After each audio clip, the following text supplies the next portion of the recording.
या ठिकाणी आलात, विद्यार्थ्यांना आपल्या शब्दामध्ये थोडक्यामध्ये माहिती दिली, त्याबद्दल आपल्या पाठी येण्याचा काय उद्देश?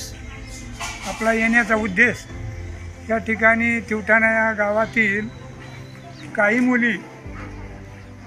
मुली म्हणण्यापेक्षा 25 मुली सतत रोज 5 ते 6 या दरम्यान नित्यनेमानं न चुकता हरिपाठासाठी येत होत्या आणि 40 दिवसामध्ये त्यांनी मुखपाठ हरिपाठ असा की एकही शब्द त्यांचा ढळला नाही. या डोळे झाकून त्या मुली आताही म्हणू शकतात.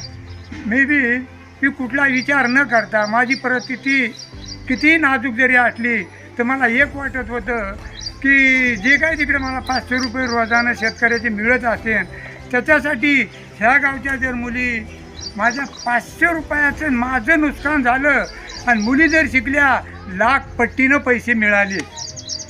मला असं वाटत होतं की माझ्या दुःखाचं माझ्या संसाराचं मला काही न वाटता हे फक्त लेकरं घडावं शिकावं वाममार्गानं जाऊ नये किंवा कुठं ना कुठं तरी परमार्थाची बाजू अशी खंबीरपणे टिकून राहावं हाच माझा उद्देश होता.